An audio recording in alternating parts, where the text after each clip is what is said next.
Hi, my name is Michael Torgerson, and I teach alternative education at the middle school and high school levels, and this is a Teach from Your Best Self Concepts moment.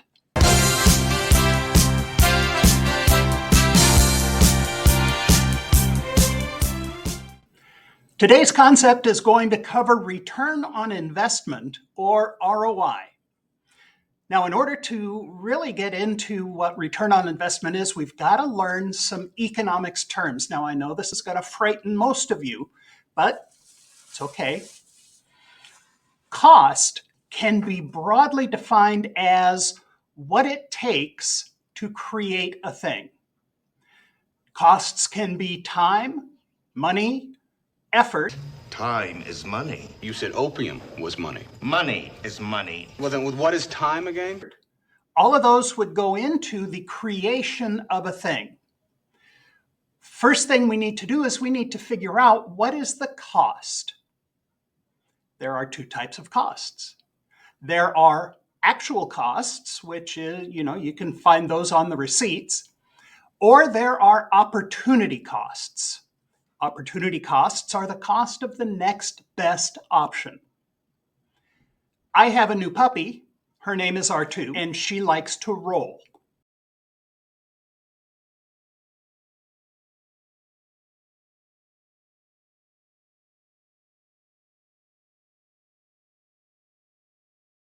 I can do either one of two things. I can take R2 for a walk, or I can play on my computer.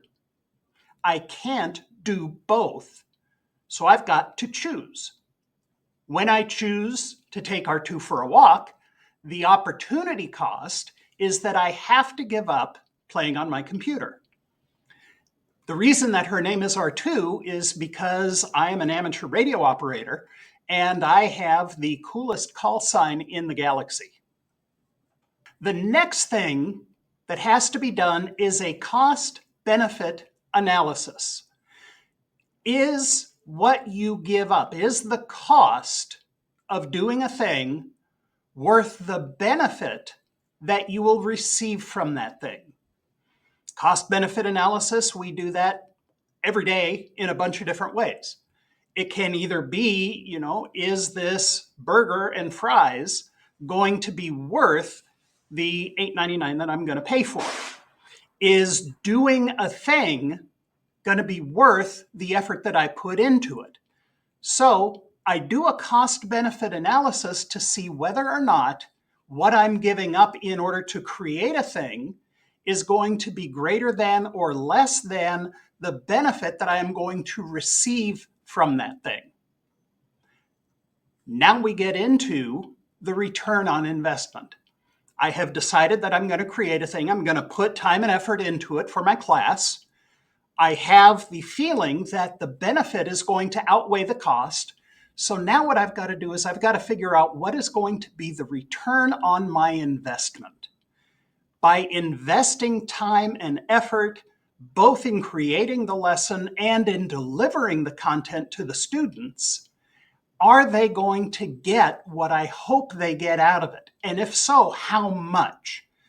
It would be a poor return on investment if I spend 10 to 15 hours on a lesson for only to have them all be going on like this.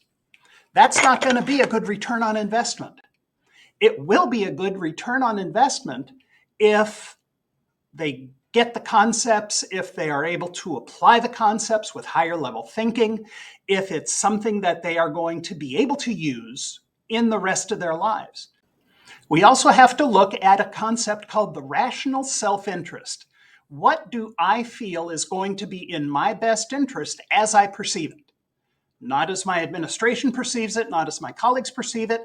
What is in my best interest? Is it in my best interest to spend the time and effort on creating this lesson, on creating this concept, if it's not going to give me a good return on investment?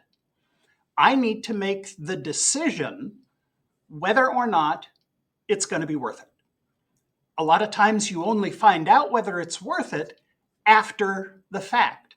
I put all of this time and effort. I spend the weekend on it. It's a fantastic lesson. And the kids dust it off. That's not a good return on investment. So in my rational self-interest, I probably will take a look at why it didn't give me the return that I was looking for and either improve it or get rid of it. Additionally, I spend another 10 hours over the weekend creating this fantastic lesson. I present it to the kids and they eat it up. They are asking questions. They're having conversations among each other. It is a fantastic lesson. So the benefit truly outweighed the cost. My return on investment was great. It was fantastic because the kids got what I wanted them to get. And in my rational self-interest, I'm probably going to do it again. My name is Michael Torgeson, and this was a Teach from Your Best Self content moment.